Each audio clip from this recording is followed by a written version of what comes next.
Plastic surgery किंवा cosmetic surgery म्हटलं ना की माझ्या डोळ्यासमोर पूर्वीपासून पिक्चरमध्ये एखादा विलन त्याला लपायचं असतं किंवा ह्याच्यामध्ये राहायचं असतं म्हणून तो प्लास्टिक सर्जरी करून घेतो आणि त्याचा चेहरा कम्प्लिटली बदलतो आणि तो ओळखता येत नाही कोणाला अशा स्वरूपाचा होतो. ह्या गोष्टींपर्यंतच रिस्ट्रिक्टेड होतं. स्वतःच्या बॉडी इमेजविषयी न्यूनगंड असणारी किती मंडळी तुझ्याकडे येतात आणि तू कसं हँडल करतोस? फेसलिफ्ट करायचं होतं. ओके. सो पेशंट ॲक्च्युली आलं होतं for sagging this thing. So मी त्यांना सांगितलं की आपण नॉन सर्जिकल वेनी फेसलिफ्ट करूयात. त्यांना सगळं एका सिटिंगमध्ये हवं होतं. It took me about 4 or 5 consultations to tell her की आपण स्टेप बाय स्टेप करू, एकानंतर एक करू. बरेच पेशंट्स ना हे ऐकतात, पण जे ऐकत नाहीत ना त्यांना मी खरं सांगतो की मी करू शकत नाही. त्यामुळे मला सांगू नका. मोस्ट कॉमनली 50sच्या नंतर किंवा 48, 49, 50sच्या नंतर सगळी स्किन सॅग व्हायला चालू होते. त्यावेळेस ही blepharoplasty is the most common procedure. काही पेशंट जे असतात ना सो ते बॉडी बिल्डर्स असतात. समटाईम्स थेरपेटिक डोसेस ते घेतात ना. सो त्यावेळेस त्या therapeutic doses of that particular medication can also lead to a small swelling behind the nipple and areola. की सध्या मॉमी मेकओव्हर अशी एक टर्मिनॉलॉजी खूप प्रचलित आहे म्हण किंवा ट्रेंडिंग आहे म्हण. हे नक्की काय आहे, कोणामध्ये करावं, कुणी करावं आणि अर्थातच कुठे करावं? नमस्कार, मी doctor Chaitanya Ganpule, managing director Neo woman clinic. आणि आपल्या डॉक्टरांबरोबरच्या गप्पा आपण याही भागामध्ये पुढे सुरू ठेवणार आहोत. आज आपल्याबरोबर आहेत डॉक्टर प्रणव ठुसे, की जे एक प्लास्टिक सर्जन आहेत, ज्याला आपण ॲस्थेटिक सर्जनही म्हणतो, कॉस्मेटिक सर्जनही म्हणतो. अशा वेगवेगळ्या नावांनी ओळखले जातात ते. आणि तशीच वेगवेगळी बरीच कामंही त्यांच्या फील्डमध्ये ते करत असतात. सो आपण आज त्यांच्याबरोबर गप्पा मारणार आहोत. वेलकम प्रणव. नमस्कार सर. थँक्यू. नमस्कार. प्रणव, पहिला प्रश्न तुला मला असा विचारावा वाटतो की प्लास्टिक सर्जरी किंवा कॉस्मेटिक सर्जरी म्हटलं ना की माझ्या डोळ्यासमोर पूर्वीपासून पिक्चरमध्ये एखादा विलन त्याला लपायचं असतं किंवा ह्याच्यामध्ये राहायचं असतं म्हणून तो प्लास्टिक सर्जरी करून घेतो आणि त्याचा चेहरा कम्प्लिटली बदलतो आणि तो ओळखता येत नाही कोणाला अशा स्वरूपाचा होतो.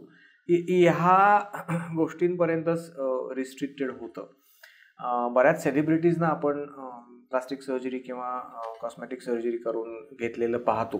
So is it really restricted to celebrities or now it has percolated down to general population? काय सिनॅरिओ आहे? सध्या तर फक्त रेस्ट्रिक्टेड नाहीच आहे सेलिब्रिटीज पर्यंत, पण सुरुवातीला पूर्वी पण असं काही नव्हतं की फक्त सेलिब्रिटीपर्यंत रेस्ट्रिक्टेड होतं. पण अवेअरनेस कमी होता की असं नॉर्मल जे डे टू डे लाईफमध्ये आपण आहोत ती लोक एस्थेटिक सर्जरी किंवा कॉस्मेटिक सर्जरीमध्ये जात नव्हती. ते अवेअरनेस कमी असल्यामुळे ती जात नव्हती किंवा जे जात होते ते सांगायचे पण नाहीत की आम्ही हे करून घेतलेलं आहे. So that is the only. तुझ्या माझ्या ओळखीमध्ये सुद्धा कदाचित पूर्वी काही जण असतील ज्यांनी प्लास्टिक सर्जरी केली आहे पण त्यांनी न सांगितल्यामुळे आपल्याला कळलेलं नाहीये की त्यांनी असं काहीतरी करून घेतलंय. सो पूर्वी ते कदाचित इलाइट ग्रुप करता म्हणा किंवा एका ठराविक strata or segment of the सोसायटीसाठी रिस्ट्रिक्टेड होतं because of as you said की अवेअरनेस नव्हता तेवढा म्हणूनही असेल. पण आता अवेअरनेस वाढला आणि अफोर्डेबिलिटी पण वाढली आहे. ओके. सो दोन्ही गोष्टी आहेत. सो अवेअरनेस जेव्हा वाढला तेव्हा सोबत सगळ्यांची क्वालिटी ऑफ लाईफ आणि इन्कम सगळ्यांचे वाढत गेलेत. ओके. आणि तो एक टर्निंग पॉईंट होता जेव्हा ती ॲक्च्युली जी अवेअरनेस आहे पण आम्ही करू शकत नाही का, ती अफोर्डेबल झाल्यामुळे सगळे आता बऱ्यापैकी लोक करतात. असं नाही आहे की नाही करत. जशी लोकांची अफोर्डेबिलिटी वाढली आहे तशी अवेलेबिलिटी ऑफ इक्विपमेंट्स, सेंटर्स किंवा सर्जन्स पण वाढलंय का? आणि त्याच्यामुळे कॉम्पिटिशनमुळे थोडासा ओव्हरऑल त्याची कॉस्ट पण कमी आली असं पण झालंय का? हो, नक्कीच. पूर्वी काही limited number of aesthetic surgeons होते. सो फील्डच अशी आहे की प्लास्टिक आणि रिकन्स्ट्रक्टिव्ह. सो सुरुवातीला जो कोण प्लास्टिक सर्जरीमध्ये जातो तो सगळं रिकन्स्ट्रक्टिव्हच्या हिशोबाने करतो. ग्रॅज्युअली ते स्पेशायझेशन जे फक्त एस्थेटिककडे जाणारं आलं की प्लास्टिक सर्जन झालेलं आहे, आता त्याच्यामध्ये फक्त एस्थेटिक्स करण्याचं जे पूर्वी लोक होती ती हार्डली 2 का 3 लोक होती. ॲटलिस्ट पुण्यात तरी 2 का 3 लोक होती. त्यानंतर मग जसे जसे नंबर ऑफ लोक वाढली, अफोर्डेबिलिटी वाढली, रीच वाढला, कॉस्ट खाली आली आणि नंबर ऑफ सर्जरीज वाढायला लागल्या. सो हे सगळं अवेअरनेस. बिईंग अ गायनेकॉलॉजिस्ट, आम्ही जेव्हा शिकत होतो किंवा आमच्या सुरुवातीच्या प्रॅक्टिसच्या काळामध्ये प्लास्टिक सर्जनची गरज कधी लागणार, तर आम्हाला फक्त एकाच गोष्टीमध्ये प्लास्टिक सर्जनची गरज लागायची आणि तेवढ्यापुरतंच आमचं ज्ञान प्लास्टिक सर्जरीचं लिमिटेड होतं. ते म्हणजे वजायनल क्रिएशनसाठी, म्हणजे ज्यांना वजायना नाही आहे त्यांच्या MRKHSच्या पेशंट्समध्ये आपण वजायना क्रिएट करतो म्हणतो, त्यावेळेला आम्हाला प्लास्टिक सर्जनची गरज लागायची. And that was the only time when we thought of a plastic surgeon. Tuboplasty, correct, ट्युबोप्लास्टीच्या वेळेला. पण तरी सुद्धा ना ट्युबोप्लास्टी बऱ्याच वेळेला आम्ही करून घ्यायचो. पण ॲज अ सेड की वजायना क्रिएशनच्या वेळेला, निओ वजायना क्रिएशनच्या वेळेला अगदी निश्चित आम्हाला प्लास्टिक सर्जनची गरज लागायची. प्रणव, तुझ्या आत्ताच्या या सगळ्या प्रॅक्टिसमध्ये सगळ्यात कॉमन तू करतोस ती प्लास्टिक सर्जरी म्हणा किंवा कॉस्मेटिक सर्जरी कुठली आहे? पार्ट वाईज घेऊयात. सो पार्ट वाईज घ्यायचा गेलं म्हटलं ना तर it becomes much easier. So चेहऱ्यामध्ये बघायला गेलं ना तर मोस्ट कॉमनली डन सर्जरी जी मी करतो ती ब्लेफेरोप्लास्टी म्हणून आहे. डोळ्याचे जे सॅगिंग होते स्किनची किंवा फॅट फोल्ड येतात आपल्या डोळ्याखाली, सो ते करेक्ट करणं, किंवा यंग एजमध्ये जेव्हा फॅट फोल्ड्स येतात खाली डोळ्याखाली तेव्हा त्याच्यामध्ये फॅट टाकून ते स्मूदन आउट करणं, सो त्याला ब्लेफेरोप्लास्टी असं टर्म दिलेली आहे. सो ती सगळ्यात मोस्ट कॉमन फेसची सर्जरी झाली. ही काय एज ग्रुप मधल्या मुलं मुली करून घेतात? ती रिपीटेडली करावी लागते का एक सिंगल टाइम प्रोसिजर आहे? त्या प्रोसिजरला किती वेळ लागतो? अनेस्थेशिया द्यायला लागतो का? अशी खूप प्रश्न मला लगेच मनात आलेत, तर ते त्याची पण तू उत्तरं दे. सो ब्लेफेरोप्लास्टी ही ॲक्च्युली लोकल किंवा जनरल अनेस्थेशियामध्ये दोन्ही याच्यामध्ये होऊ शकते. पेशंट कम्फर्टेबल असेल तर आपण लोकल अनेस्थेशियामध्ये 4 या आयलिडची ब्लेफेरोप्लास्टी करू शकतो एकाच सिटिंग. त्याच्यामध्ये जी एक्सेस स्किन आणि फॅट असतं ते आपण काढतो. बरेचदा नुसतं फॅट काढावं लागतं इन यंग पेशंट्स. जर थोडेसे ओल्ड पेशंट असले अबाव 50 किंवा ज्यांची खूप वेट लॉस नंतर स्किन लॅक्सिटी झाली आहे त्यांना मग स्किन पण एक्सरसाइज करावी लागते. सो यंग पेशंट्समध्ये बरेचदा डोळ्याखाली, आता कुठल्या एज ग्रुपमध्ये करतो आपण, सो मोस्ट कॉमनली 50sच्या नंतर किंवा 48, 49, 50sच्या नंतर सगळी स्किन सॅग व्हायला चालू होते. त्यावेळेस ही blepharoplasty is the most common procedure. त्याच्यानंतर यंगमध्ये जेव्हा असते तेव्हा वरचं लॅक्सिटी सोडली तर खाली असे रोल्स असतात, फॅट रोल्स. तर तेव्हा आपण डिपेंडिंग अपॉन पेशंट आपण फॅट त्याच्यामध्ये टाकतो तो कॉन्टूर इव्हन आउट करायला किंवा मग ती काढतो. सो हे सगळं मिळून एक फॅट घालताही येतं आणि फॅट काढताही येतं. आणि अशा पद्धतीच्या प्रोसिजर्स ह्या यंग पेशंट्समध्ये, म्हणजे त्या 30s मध्ये आहेत, 20s मध्ये आहेत, अशांमध्ये जास्त केल्या जातात. आणि सॅगिंग ऑफ द स्किन मुळे जी ब्लेफेरोप्लास्टी करावी लागते ती ओल्डर एज ग्रुपमध्ये करायला लागते. ओके, आता तू हे फेस बद्दल बोललास, बाकीच्या ऑर्गन्स, बाकीच्या पार्ट्स बद्दल पण बोलूयात म्हणलास. Most common for chest area is breast reduction. Okay, breast reduction ही सगळ्यात कॉमन एस्थेटिक प्रोसिजर आहे. That is followed by breast lift and breast implant. Okay. आणि मग जेव्हा बॉडीमध्ये येतो तेव्हा लायपोसक्शन आणि टमीटक. आता ब्रेस्ट रिडक्शन म्हणलास किंवा ब्रेस्ट अपलिफ्ट आणि ह्या सगळ्या गोष्टी ज्या आहेत, ह्या जेव्हा करायला मुलं मुली पुढे येतात, अर्थातच पहिला प्रश्न असा आहे की दोघांमध्येही केली जाते का?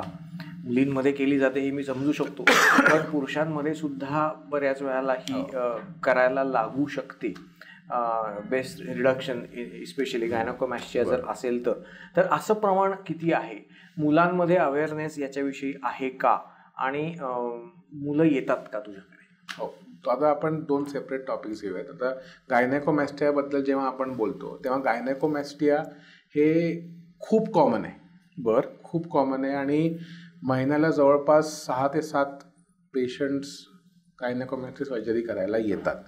सो आता क्वाईट अ ह्यूज, कारण की त्याचं बरेचदा गायनेकोमॅस्टिया होतो का, कारण की ब्रेस्ट एनलार्जमेंट होते जशी फिमेलमध्ये तशी मेलमध्ये पण असते. सो हॉर्मोनल चेंजेसमध्ये ती एनलार्जमेंट होते आणि बरेचदा काही पेशंट जे असतात ना, सो ते बॉडी बिल्डर्स असतात. समटाईम्स थेरपेटिक डोसेस ते घेतात ना, सो त्यावेळेस त्या therapeutic doses of that particular medication can also lead to a small swelling behind the nipple and areola. Okay, so त्याला आपण ग्रेड 1 गायनेकोमॅस्टिया म्हणतो.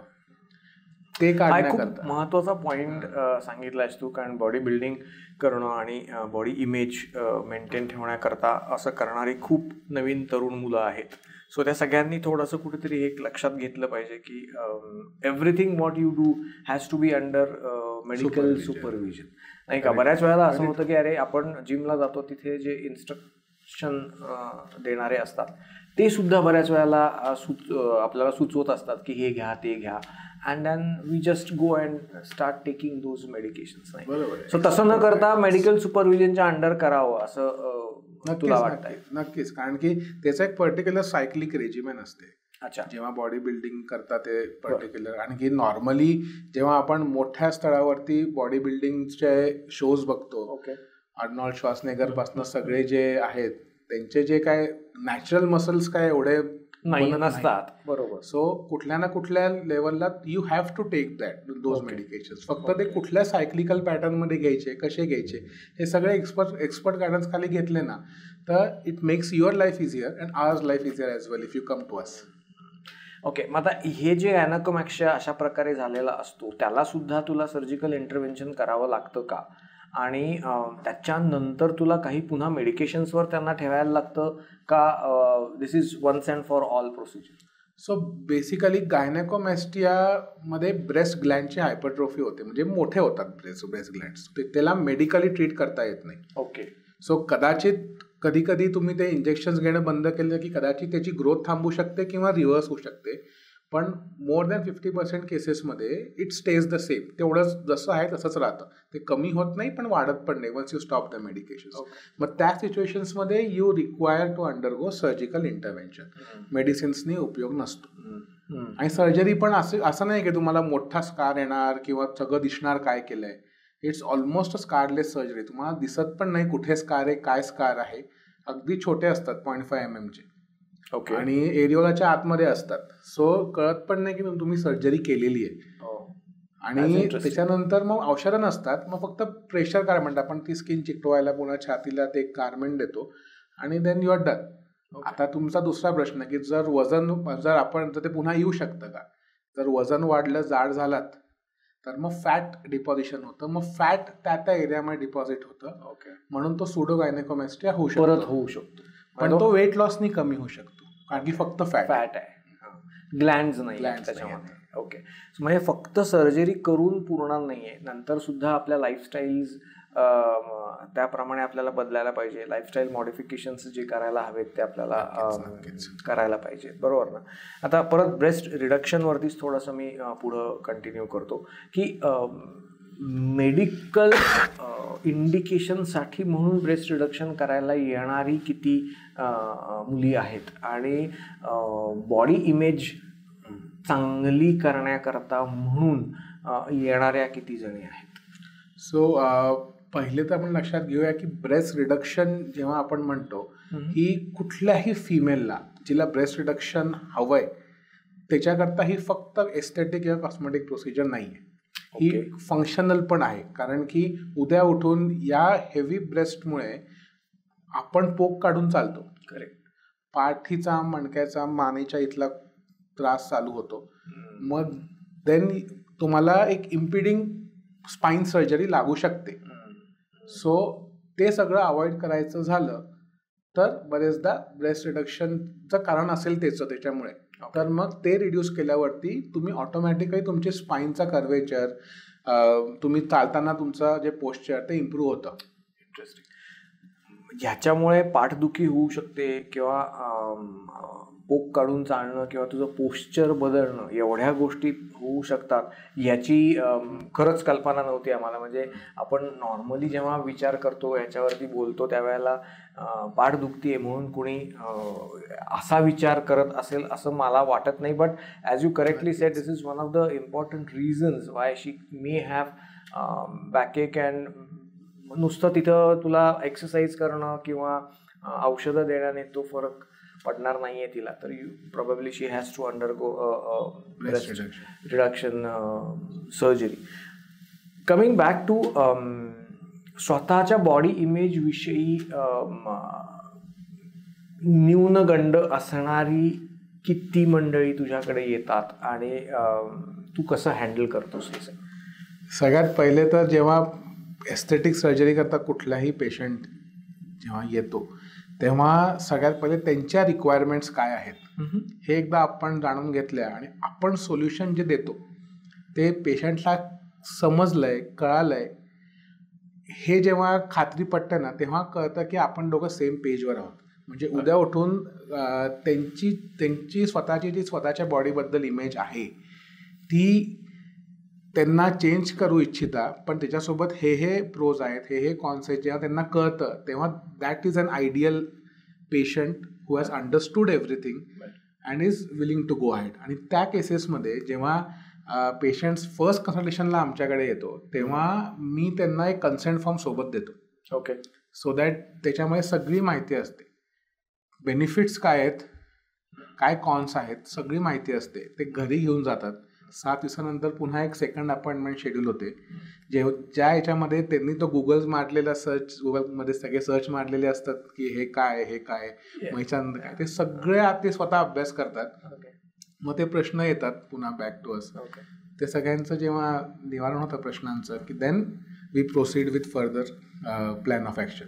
ओके. याच्यावरती एक छोटासा लाईटर नोटवरती तुला विचारतो मी की असं कधी झालंय का की someone has come to you for मला ह्या गोष्टी करून हव्यात आणि somewhere you feel or you think की ह्याची गरज नाही आहे आणि त्याच्यावरनं तुझं वादविवाद झालेत पेशंट्स बरोबर किंवा ती म्हणते बाबा मग ती व्यक्ती समोरची जी आहे ती म्हणते बाबा मी तुझ्याकडे करून घ्यायला आली आहे, मी करून घ्यायला आलोय, मला हवंय हे मला माहिती आहे, तू का नाही म्हणतोस?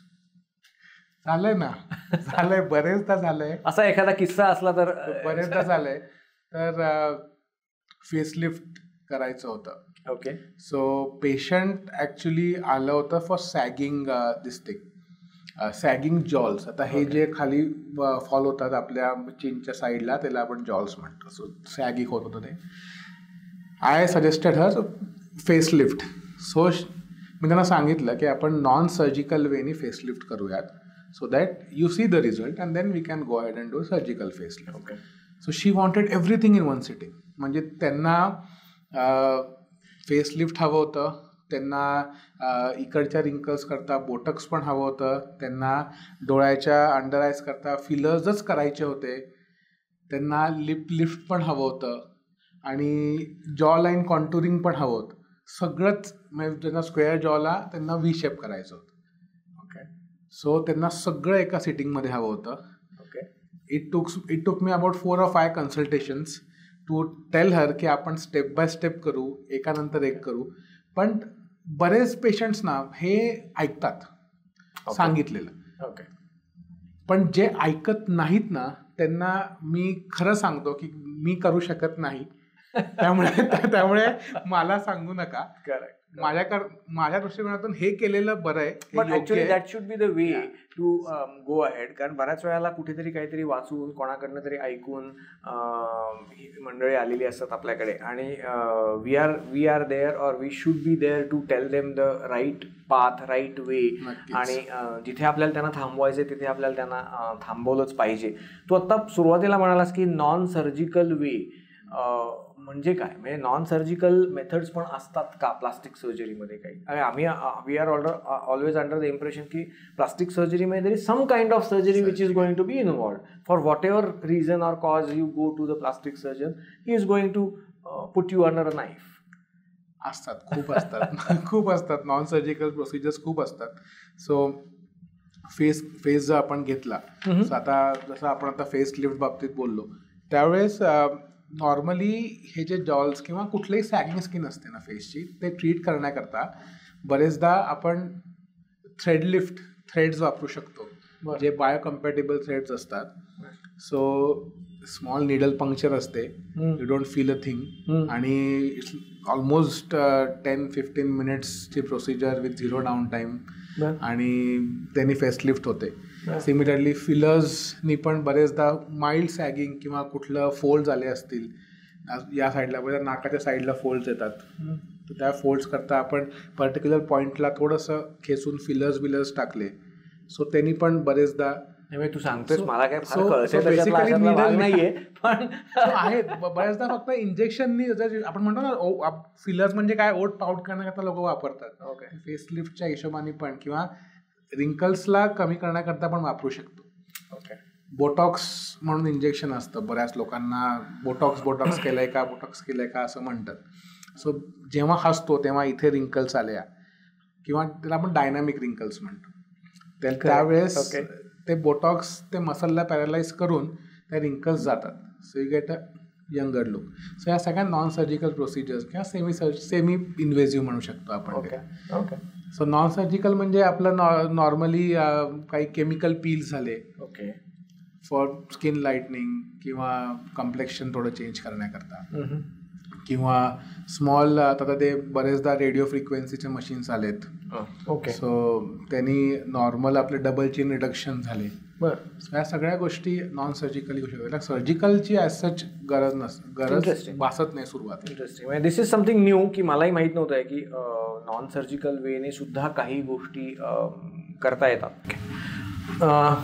प्रणव, बऱ्याच वेळेला आपण असं बघतो की natural versus aesthetic look, okay, याच्यामध्ये कुठेतरी एक द्वंद्व चालू असलेलं आपल्याला दिसतं की जास्तीत जास्त नैसर्गिक जसं दिसतोय तसं असावं का, ते बदलण्याकरता अस्थेटिक तुझ्या ब्रांचचा वापर करून घ्यावा आणि एव्हरी नाऊ अँड देन काहीतरी करत राहावं आपल्या शरीरावरती for what ever reasons.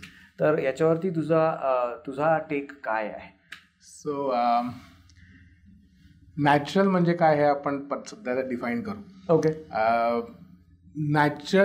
Natural ageing process म्हणजे नॉर्मल एजिंग प्रोसेस जी होते, जी आत्ता होते आणि जी पूर्वी व्हायची, त्याच्यामध्ये खूप फरक आहे.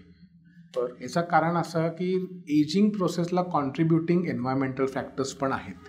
बरोबर. So sun exposure, UV rays आपल्यापर्यंत पोचतात, तिथपासनं डस्ट, एअर पोल्युशन सगळं आपल्या स्किनला अफेक्ट करतं बाय डिफॉल्ट. सो जेव्हा आपण नॅचरल काय, त्यावेळेचं नॅचरल एक 50 वर्षाचं नॅचरल आणि आत्ताचं नॅचरलमध्ये फरक आहे का? नक्कीच. ओके. सो त्यावेळेस आपण नॅचरल कितपत म्हणावं कुठल्या गोष्टीला, हा एक प्रश्नचिन्ह तिथे उभा राहतो. पण आता समजा जर आपण हे नॅचरल पकडलं की जसं एज होतं तसं आपण एज होत गेलो आणि त्यानंतर आपण जर काही प्रोसिजर करून यंग दिसायचा प्रयत्न केला तर हे चुकीचं आहे का? अर्थातच नाही.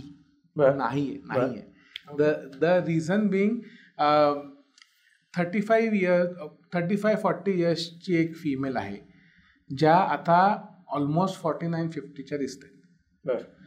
तर त्यांना वाटेल ना की त्यांना त्यांच्या एजचं दिसायचं आहे. ओके. सो त्या पेशंट्स करता, त्या क्लायंट्स करता आपण एस्थेटिक सर्जरी हे सोल्युशन आणतो जेणेकरून जेवढं पॉसिबल होईल त्या एजच्या तशा नॅचरली त्या दिसतील एवढं आपण फिक्स करून देऊ शकतो. जेव्हा तुम्ही म्हणता की यंगच दिसायचं आहे तर तुम्ही भरभरून फिलर्स टाकले, बोटॉक्स दिले आणि मग तो अननॅचरल लुककडे जायला लागतो. त्या गोष्टी आपण करत नाही आणि आपल्या करायच्या पण नाही. So you mean to say age appropriate. You mean that is it's a very important concept to understand that we have to be age appropriate. जेव्हा तू 35ची व्यक्ती 50ची दिसतीये म्हणून मी तिला परत 35ची दाखवायचा प्रयत्न करतोय किंवा I would like her to look as 35 is different than a 35-year-old saying की मला 25 वर्षासारखं दिसायचं. करेक्ट. हा फरक जो आहे तो लक्षात घेतला पाहिजे कुठेतरी. सो आपण 35ला 25 सारखं दिसण्याकरता अस्थेटिकचा वापर करू नये. तर 49-50 वर्षाला ची दिसणारी व्यक्ती जी ॲक्च्युअली 35 आहे, सो एज ॲप्रोप्रिएट दिसण्याकरता या अस्थेटिक प्रोसिजरचा उपयोग करावा. आणि तू त्याचा प्रमोटर आहेस असं नक्की. एज ॲप्रोप्रिएट दिसायला पाहिजे, पण ओके जास्त नाही दिसायला पाहिजे आपल्या एजपेक्षा. नक्कीच. That's true. That's true. I can understand. And now I can relate this की because what you are saying initially you said की 50 वर्षापूर्वी एजिंग प्रोसेस जी होती त्या प्रोसेसमध्ये आणि आत्ताच्या प्रोसेसमध्ये फरक पडला आहे. आपली लाईफस्टाईल बदलली आहे, वातावरण बदललं आहे, पोल्युशन वेगवेगळ्या प्रकारची जी आहेत ती बदलली आहेत, फास्ट फूड वाढलं आहे इंटेक त्याच्यामुळे बऱ्याच वेळेला आपण आपल्या एजपेक्षा जास्त पण दिसत असतो आणि त्या ठिकाणी या सगळ्या गोष्टींचा उपयोग होऊ शकेल. ह्याचाच एक कंटिन्युटीमध्ये मी तुला एक प्रश्न विचारतो की बऱ्याच वेळेला पहिला जो तू घेतलास की 35ला 25चं दिसायला हवंय. ओके. आणि what I see is many a times when I go to this get togethers तिथं आलेल्या ज्या आपल्याचपैकी असतात त्या मुलं दोघंही म्हणजे काहीतरी वेगळं दिसतंय असं ह्याच्यात आणि काहीतरी वेगळा दिसतोय, काहीतरी वेगळी दिसते असं एक आपल्या डोक्यात मनात येत राहतं सारखं. आणि त्याच्यानंतर I was just chatting with someone and then some one of our friends म्हणा की अरे असं आता हल्ली आज तुला गेट टुगेदरला जायचं आहे का, मग 3 तास 4 तास आधी you have to go to that centre. They do a few things by which you look younger than what your age is now and it remains for a few hours or a few days probably and then it goes back. असं कर. मला हे सगळं अनाकलनीय आहे खरं सांगायचं तर. तुला असं खरंच काही करता येतं आणि असतं आणि असं करणारी मंडळी आहेत का असतात आणि ते किती योग्य किंवा अयोग्य हा एक आपण सगळ्यात शेवटी त्याचं उत्तर मागूयात तुझ्याकडनं.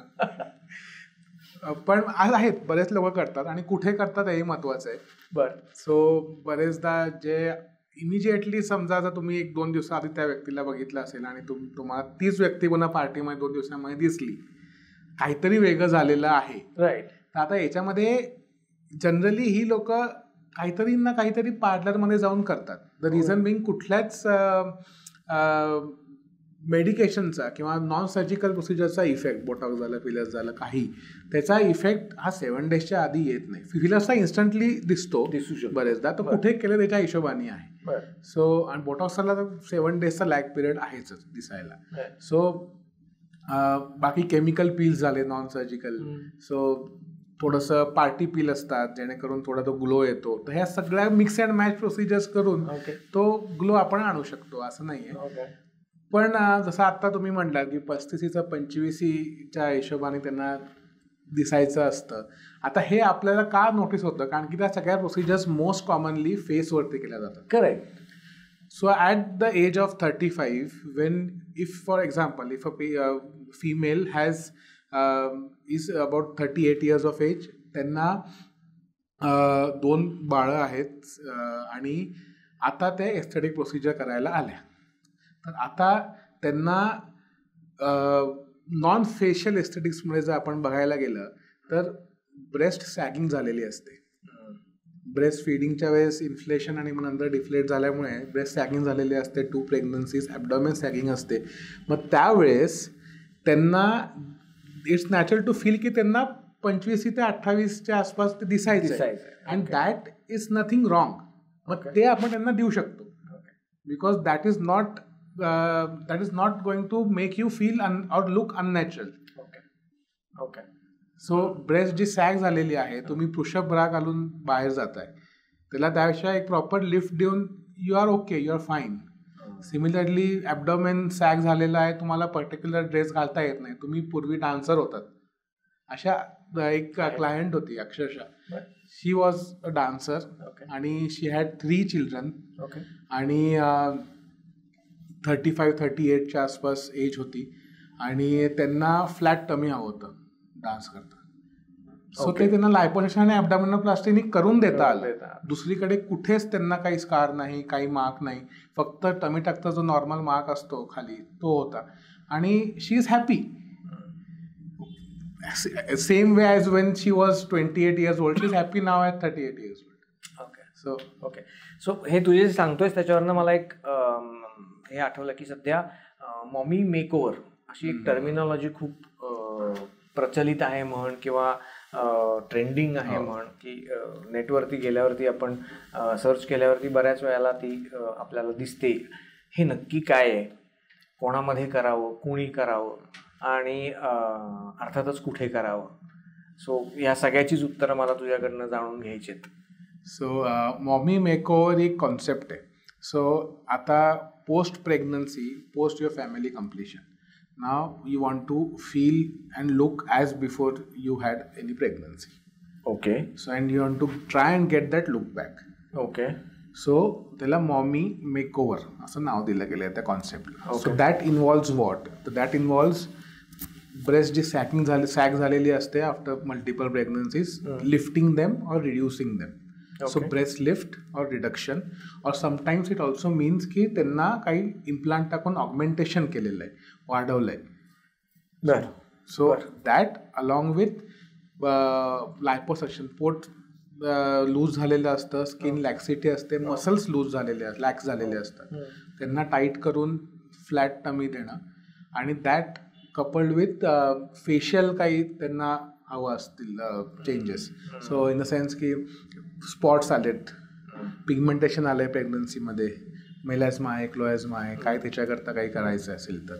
सो या सगळ्या प्रोसिजर्सच्या कॉम्बिनेशनला मॉमी मेकओव्हर सर्जरी असं म्हणतात. इंटरेस्टिंग. आणि हे साधारणपणे कधी केलं जातं, म्हणजे डिलिव्हरी झाल्यानंतर किती वेळानंतर हे केलं जातं, करावं, रेकमेंडेशन्स काय आहेत? सो नॉर्मली एकदा सगळी फॅमिली कंप्लीट झाली, तुम्हाला दुसरं काही अजून मूलबाळ नको आहे, त्यानंतर after breast feeding is over. So that's a very important point की फर्स्ट प्रेग्नन्सी नंतर कदाचित तुला करता येणार नाही, अजून एक प्रेग्नन्सी हवी असेल तर, अदरवाईज तुला ते दोनदा करायला लागेल किंवा त्याचा काहीतरी निगेटिव्ह इम्पॅक्ट तुमच्या पुढच्या प्रेग्नन्सीवरती पण होऊ शकतो. असं आहे नाही, असं नाहीये, पण रेकमेंडेड असं आहे की बॅक टू स्क्वेअर वन आपण येतो, बॅक टू स्क्वेअर वन आपण होतो, म्हणजे परत सगळं तेच करायला लागणार तुम्हाला. So rather than that wait for you to get over with your family, complete झाली फॅमिली की मग ह्या गोष्टी करा. Okay, that's a very valid and very important. आणि नंतर हे झालं की मग केलेलं अजून जास्त. So whenever she stops with her breastfeeding, then she can go for, after she has completed her family, एक प्रेग्नन्सी, 1, 2, 3 ज्या काय हव्या आहेत त्यांना, त्या झाल्यानंतरच आपण हे preferably, so that everything is complete and then now she is ready to be what she wants. Okay. आणि कुठे करावी ही प्रोसिजर, किती वेळाची असते, अर्थात त्याच्यात काय काय करायचं याच्यावरती पण अवलंबून असेल, पण ड्युरिंग दॅट टाइम तिला बाकी काही गोष्टींवरती रिस्ट्रिक्शन्स येतात का, किंवा रिकव्हरी टाइम किती आहे, असं याबद्दल काही आपण तू सांगू शकशील? सो नॉर्मली जेव्हा रिकव्हरी पिरियड आपण म्हणतो तेव्हा इंडिव्हिज्युअल सर्जरीज घेतल्या की ब्रेस्ट सर्जरी, ॲब्डोमिनल सर्जरी किंवा फेस सर्जरी, या सगळ्याचा कॉम्बिनेशन करून प्लस करून रिकव्हरी टाईम नसतो. So by default breast surgery आणि ॲब्डोमिनल सर्जरी झाली त्याचा रिकव्हरी टाईम पिरियड सेमच असणार. The only thing is heavy weight lifting आपण अवॉइड करायला सांगतो. ओके. टाक्यांवरती ताण नको म्हणून सुरुवातीला थोडंसं वाकून चालायला सांगतो, मग ग्रॅज्युअली आपण त्यांना अपराईट चालायला सांगतो. बाय डे खूप जास्त स्किन लॅक्सिटी नसेल आणि ॲब्डोमेन टाईटनेस नसेल तर she can resume her desk job. Work from home असेल तर डे 3, डे 4 पासून शी कॅन जस्ट स्टार्ट लवकर आपण काम चालू करू शकतो. नक्कीच. ओके. सर्जरीच्या दिवशी आपण चालवतो त्यांना, आफ्टर द सर्जरी झाली त्याच्या इव्हनिंगला we make her walk. So म्हणजे त्याच्याकरता मुद्दामून वेगळा वेळ काढायला हवाय तिला, किंवा काय महिन्याभराची सुट्टी घ्यायला हवी तिला कामावरनं आणि मगच हे सगळं करता येतं असं नाहीये. नाही, she can get do it on the go kind of thing, नाही का? सो याच्यावरनं आणखीन एक टर्मिनॉलॉजी, लंच ब्रेक प्रोसिजर्स. त्याला त्याला काय म्हणतात म्हणजे आमच्याकडे ना fix. Quick fix. आमच्याकडे मेडिकल फील्डमध्ये गायनॅक फील्डमध्ये जेव्हा MTP पिल्स आल्या होत्या पहिल्यांदा, तेव्हा त्याच्याविषयी आम्ही असं म्हणायचो की lunch break termination of pregnancy. So she comes in the lunch break, takes her first pill, goes back to work. After 48 hours she comes again in the lunch break, takes the second pill, goes back, and it's done. So that kind of something which is related to तुझ्या aesthetic मध्ये पण असं काही आहे का, lunch break procedures म्हणा किंवा quick fix म्हणतोयस तू त्याप्रमाणे. आणि त्याच्यावरून आणखीन एक आठवलं की हे ग्लुटाथायॉन ट्रिप्स हे काय प्रकार आहे रे? सो आता लंच ब्रेक प्रोसिजर्सवरती आलो आपण. तर ज्या आता आपण मध्ये बोललो नॉन सर्जिकल फेस लिफ्ट बाबतीत, राईट, 10-15 मिनिट्स 10 मिनिट्सचं डाऊन टाईम आहे ॲक्च्युली. सो 10 मिनिटामध्ये या सॅगिंग स्किन लिफ्ट होऊन जाते. पण एका सिटिंगमध्ये होतं हे? हो, सेम सिटिंग सेम टाइम त्यावेळेस होऊन जातं. त्याच्या आधी ऑब्व्हियसली आपण कन्सल्टेशन करतो त्यांच्याशी, पण प्रोसिजर ऑपरेटिव्ह प्रोसिजर म्हणायला गेलं तर तेवढ्या 10 मिनिटाची ती प्रोसिजर.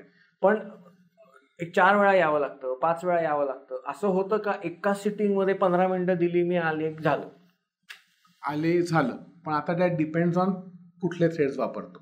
सो आता जेव्हा रिपिटेबिलिटी आपण म्हणतो की पुन्हा ही प्रोसिजर आपल्याला करावी लागेल का, तर आपण जनरली अशा थ्रेड्स वापरतो जे जनरली 1.5 ते 2 वर्ष चालतात. ओके. आपण त्या 4-5 महिने चालतो असा थ्रेड्स वापरत नाही. सो त्यामुळे ही अक्षरशः 10 मिनिट्समध्ये होणारी प्रोसिजर आहे. आणि 1.5 वर्ष ते 2 वर्षापर्यंत स्टडीजनी बॅक्ड सांगितलं आहे की 1.5-2 वर्षापर्यंत you don't need to repeat the procedure again. Okay. So probably इथं तू म्हणतोयस ते की कुठे करताय तुम्ही प्रोसिजर याच्यावरती खूप अवलंबून आहेत गोष्टी. करेक्ट आहे ना? की maybe people will find की जेव्हा तू 1.5-2 वर्षाचे थ्रेड्स वापरतोयस तेव्हा the cost of that procedure is little higher. And when someone is using 4-5 months चालणारे threads, then the cost will be less. Now most of the times we just compare a figure to a figure. आणि मग तिथे अहो sir तुम्ही महागात, मी दुसरीकडनं करून घेते असं होतं किंवा होत असावं. आणि बॅकएंडला सगळ्या या गोष्टी काही सगळ्यांना माहिती असतात असं नाही आहे. So it's a very important point. So that where you are doing it is more important. Who is doing it also more important, नाही का? कारण जसं तू ॲस्थेटिक सर्जन आहेस, तू काही वेळ त्याच्यामध्ये घालवलायस त्या सगळ्या प्रोसिजर्स शिकण्याकरता, as against someone who is working in a पार्लरचा विषय मागाशी तू काढलास. पार्लरमध्ये सुद्धा कदाचित या गोष्टी होत असतील, तर तिथल्या लोकांचा अनुभव, तिथल्या लोकांचं शिक्षण ह्या मध्ये फरक आहे. आणि त्याच्यामुळे कदाचित तो difference in the figure which is there is because of that we have that the people should understand, नाही का? त्याच्याबद्दलच तुम्हाला मी नंतर एक जोक किंवा फनी स्टोरी सांगेन. ओके. पण नक्कीच जे कॉस्ट फॅक्टरही म्हटलात ना, नक्कीच त्या थ्रेडची कॉस्ट जास्त आहे, पण दॅट डझंट मीन ती ओव्हर टाईम जास्त आहे. सो सिंगल टाइम मध्ये तेवढी तुम्हाला वाटते की हा जास्त, पण जेव्हा तुम्ही रिपीटेड प्रोसिजर्स त्या करता 2 वर्षा करता, एव्हरी 4-5-6 मंथ्स, तेव्हा ती cost eventually goes a bit above the that 2 आवर्सच्या प्रोसिजर. पण ते त्यावेळेस कळत नाही आणि कदाचित पूर्णपणे काउन्सिलिंग पण नसते. सो त्यावेळेस तो एक अडथळा निर्माण होऊ शकतो कॉस्ट बाबतीमध्ये. पण असं क्युम्युलेटिव्ह बघता ती नक्कीच जास्त जाते आफ्टर 2 इयर्स. बरोबर आहे.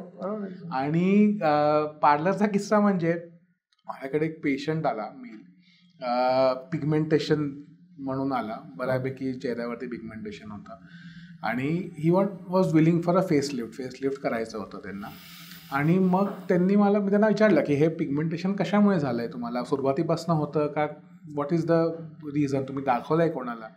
सो ही वॉज सेइंग की एकदा काय झालं, मी हेअर कट करायला गेलो, ते म्हटलं इथे थोडं फोड दिसत आहेत, लेझर मारू का? म्हटलं लेझर मारू का? तर म्हणे हो लेझर मारू का? म्हटलं अहो, मग त्याच्या पार्लरमध्ये काय लेझर होतं आणि तिथे त्यांनी लेझर केलं पार्लरमध्ये, इन द सेन्स की कटिंग केल्यावरती चेहऱ्यावर मसाज केला. लेझर होतं का कुठल्या तरी मशीनला लेझर तो म्हणत होता सोपं समजायला जावं म्हणून? काय मला अजूनपर्यंत कळलं नाही, पण म्हणे गरम लागलं, त्यानंतर मग आलं.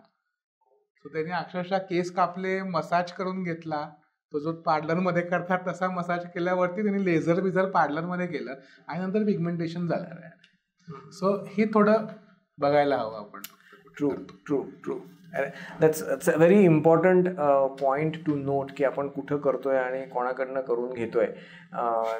जेणो काम तेणो थाय तसं ते खरं म्हणजे असायला पाहिजे, व्हायला पाहिजे. पण ठीक आहे, थोडंसं अवेअरनेस आणि जनजागृती व्हायला वेळ लागेल या सगळ्यामध्ये आणि मग कदाचित लोकांना समजेल की हे कुठे आणि कसं करावं, नाही का.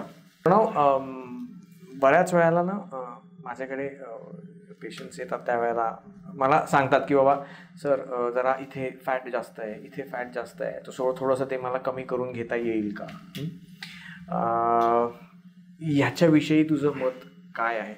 बऱ्याच वेळेला ओबेसिटी असते पण जेव्हा आम्ही त्यांना सांगतो की डाएट कर, एक्सरसाइज कर, त्याच्याने या सगळ्या गोष्टी कमी होतील, जातील, पण तरीसुद्धा त्यांना त्याच्यापेक्षा क्विक फिक्स परत हवं असतं काहीतरी की जर लायपोसेक्शन केलं तेवढ्याच भागाचं तर ते फॅट जाईल, तर आय एम ओके ना, मग काय प्रॉब्लेम आहे.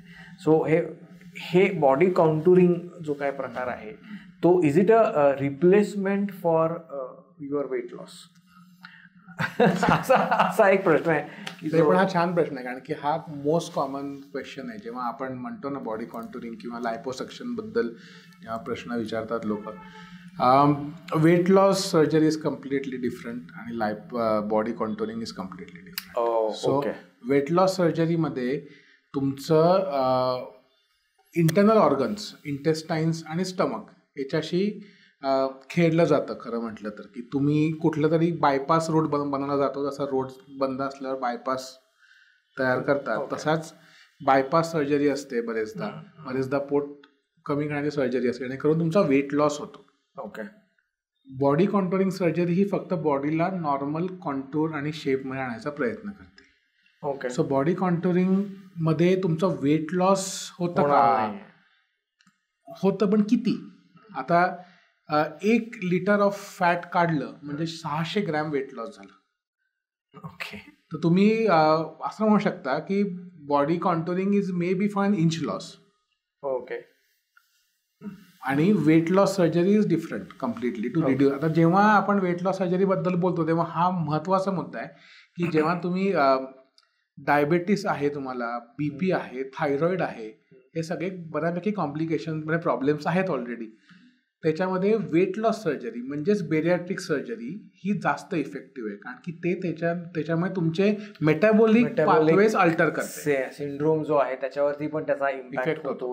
आणि तो बरेचदा रिव्हर्सिबल आणि मच मोर मॅनेजेबल रेंजमध्ये जातो. ओके. आणि याच्या उलट लायपोसक्शन आणि टमिटक हे बॉडी कॉन्टुरिंग सर्जरीज आहेत. त्याचे इंडिकेशन्स म्हणजे काय? पोस्ट बेरियाट्रिक सर्जरी म्हणजे पोस्ट वेट लॉस सर्जरी, जेव्हा लूज स्किन असते, सॅगिंग स्किन असते किंवा फॅट थोडंसं उडलेलं असतं, किंवा पोस्ट तुम्ही मॅसिव्ह वेट लॉस केलं तेव्हा पण सॅगिंग स्किन आहे तेव्हा तुम्ही टमिटक प्रोसिजर करता. नॉर्मल BMI आहे तुमचा, तुम्हाला कुठलेच प्रॉब्लेम्स नाही आहेत, तर त्या पेशंट्समध्ये बरेचदा लायपोसक्शननी इफेक्ट होतो. त्याच्याकरता सुरुवातीला पहिले त्याचं इव्हॅल्युएशन लागतं की याला बॉडी कॉन्टुरिंग लागणार आहे का वेट लॉस लागणार आहे. Okay. So they are not replaceable, म्हणजे एकाच्या ऐवजी दुसरं असं नाही आहे. So probably many a times they are complementary to each other. हे एक खूप महत्वाची गोष्ट आहे की जी लक्षात घेतली पाहिजे. आणि शेवटी वेट लॉस जर करायचा असेल तर डाएट, एक्सरसाइज ह्या गोष्टींना काही हे नाही, काय अल्टरनेटिव्ह नाही. So you have to continue doing that. Okay. बरेचदा पेशंटचा प्रश्न असतो की मी बॉडी कॉन्टुरिंग सर्जरी केल्यावरती मी जाड होणार नाही ना आता. ओके. पण ते असं नसतं, असं नाहीये. त्याच प्रपोर्शननी तुम्ही होऊ शकता तुम्ही आपलं वेट आणि डाएट आणि एक्सरसाइज केलं नाही तर. Okay. Okay. So all sed and done, diet, exercise, maintaining a healthy lifestyle becomes core of anything what you do, नाही का? सो या नोटवरती मला वाटतं की आपण थांबूयात प्रणव. इथे खूप गोष्टी आहेत अजून की ज्याच्याविषयी आपल्याला बोलायला आवडेल, पण मला असं वाटतं की वेळ कमी आहे. पुढच्या एखाद्या भागामध्ये पुन्हा आपण तुला बोलवूयात आणि आपली ही चर्चा अशीच त्या भागामध्ये सुरू ठेवूयात. नक्कीच. राईट. आणि ह्याच्यापैकी कुठल्याही गोष्टी च्याविषयी तुम्हाला प्रश्न असतील, शंका असतील किंवा तुम्हाला स्वतःला प्रणवला दाखवायचं असेल तर तुम्ही निओ वुमन क्लिनिकला जरूर भेट द्या आणि त्याचा कॉन्टॅक्ट नंबर आम्ही खालच्या डिस्क्रिप्शन बॉक्समध्ये दिलेला आहे. सो तुम्ही कधीही कॉन्टॅक्ट करू शकता आणि प्रणव सरांची अपॉइंटमेंट घेऊन त्यांना येऊन पर्सनली भेटू शकता. तोपर्यंत धन्यवाद. सो आपण आता काही ज्या छान गप्पा मारल्या त्याच्यापैकी कुठल्याही गोष्टीविषयी तुम्हाला काहीही प्रश्न असतील आणि तुम्हाला प्रणव सरांना स्वतःला भेटायचं असेल किंवा कन्सल्ट करायचं असेल तर तुम्ही निओ वुमन क्लिनिकला जरूर येऊ शकता, भेटू शकता. तुम्हाला अपॉइंटमेंट घ्यायची असेल तर त्याच्याकरताचा जो नंबर आहे तो खाली डिस्क्रिप्शन बॉक्समध्ये आपण दिलेला आहे. सो त्याच्यावरती कॉन्टॅक्ट करून तुम्ही प्रणव सरांची अपॉइंटमेंट घ्या आणि आपण आपल्याकडनं जेवढा काही तुम्हाला मदत करता येईल ती सगळी करायचा प्रयत्न करू. तोपर्यंत धन्यवाद.